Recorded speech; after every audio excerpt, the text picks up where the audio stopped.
मेरे सम्मानित मंच कि आज दिल्ली का रिजल्ट आया है। एक से एक वक्तागण यहाँ बड़े बड़े ओजस्वी भाषण देते हैं। दिल्ली में लोग खुशी मना रहे हैं और ये लोग यहाँ जो है बताइए सम्मेलन कर रहे हैं। जिनका देखिए जिनकी वोट नहीं उनका राज स्थापित हो गया है एमसीडी में भी।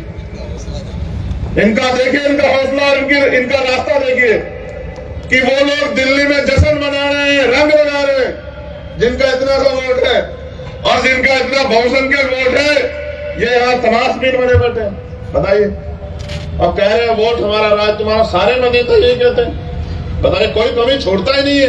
मगर ये बताओ दिल्ली में आपके हिस्से में क्या है एमसीडी में? जरा दिल्ली के लोग हाथ उठा के बताना मुझे। बड़े हमारे बहुजन मीडिया के लोगों से भी धन्यवाद कहता हूँ। झूठ मत दिखाया करो यार, क्या झूठ दिखाते रहते हो कि हम तो यहाँ किला ढा देंगे। हालात देखो आज क्या, एक सीट नहीं जीत पाए, एक सिंगल सीट। पिछलग्गू बन के अपने हिस्से की बात भी नहीं कह सकते हो मेरे साथियों। एक साहब ने कहने का प्रयास किया था तथागत बुद्ध के बारे में, बाबा साहब की प्रतिज्ञा के बारे में, देखो क्या हुआ। ये हालात सच यही है। उनके तलवे चाट के उनकी पूंछ बन के हम ओरिजिनल बात भी नहीं कह सकते। अपने हक की बात तो छोड़िए जो महापुरुष कह के चले गए हैं। इसलिए कह रहा हूं दिल्ली के लोग बधाई के पात्र हैं। इतनी बड़ी आबादी और फिर भी बैठना जूतों नहीं है तो मैं क्या कर सकता हूं भाई बताओ, जब आप लोग सुधरना नहीं चाहते।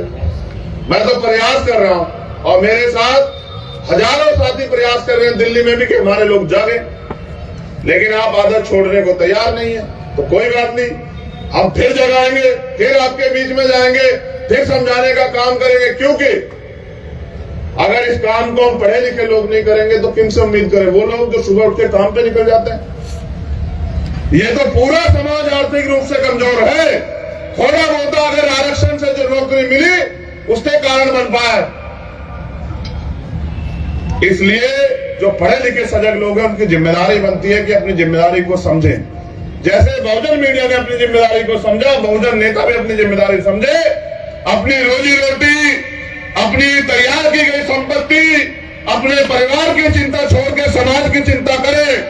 क्योंकि अगर हम इनकी चिंता करते हैं और इनकी चिंता करने वाला नेता कभी समाज का भला नहीं कर सकता, मैं आपको गारंटी देता हूं। आप मेरी बात को याद रखना, जो परिवार की और अपनी संपत्ति की परवाह करेगा। मेरे ऊपर कितने आरोप लगा लो, कितनी बुराई कर लो, कितने जो है तमाम तरह की मुसीबतें खड़े कर दो, लेकिन पूछो आने वाली पीढ़ी आपसे नहीं पूछेगी। आप जहां भी है, जिस दल में भी है, वहीं बैठ के दूसरे लोगों से सीख लेके अपने समाज के बारे में सोचो। मेरे बहुजन समाज के लोगों कारवां लूट चुका है। ईवीएम पे रोते रहो, आरक्षण पे रोते रहो, किसी और चीज पर रोते रहो।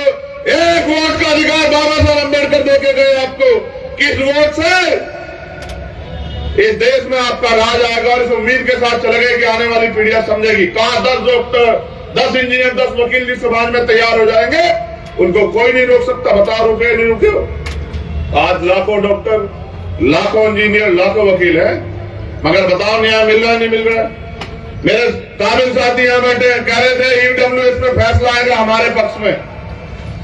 अब एक दो काबिल और बैठे वो हंस भी रहे थे, कहे कि ये गुमराह कर रहे हैं, कोई फैसला नहीं। अगर वाकई में नहीं आया, क्लोजन सिस्टम भी इसमें है, लेकिन उनको चैलेंज कहां से करोगे? उसकी ताकत बता दो कहां है। बस इस देश में सड़कों से नारे लगते हैं और कानून सदनों से बनते हैं। आप इससे बड़ा सम्मेलन करो, जिनको कुछ देना नहीं वो नहीं देंगे। लेकिन अगर आप अपनी ताकत बना लोगे और कानून बनाने की हैसियत में चले जाओगे, फिर आपके लोग आधे से फैले नहीं रहेंगे।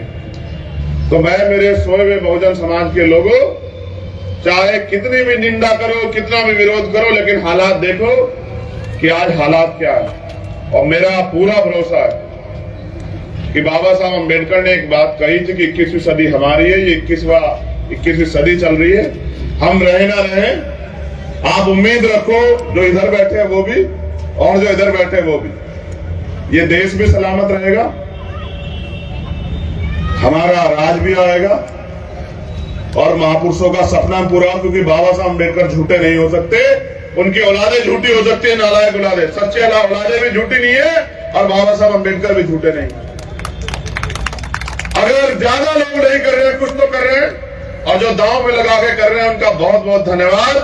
पुनः आयोगों का धन्यवाद इस उम्मीद के साथ कि सजग रहिए, जिम्मेदार बनिए, अपनी जिम्मेदारी को समझिए। जो महापुरुषों के आंदोलन से आपको मिला है उसके बाद आपकी जिम्मेदारी बनती है कि समाज की जिम्मेदारी भी आपकी है। पुनः फिर मुलाकात होगी। जय भीम, जय भारत, जय मंडल, जय संविधान, जय जोहार, नीला सलाम। धन्यवाद।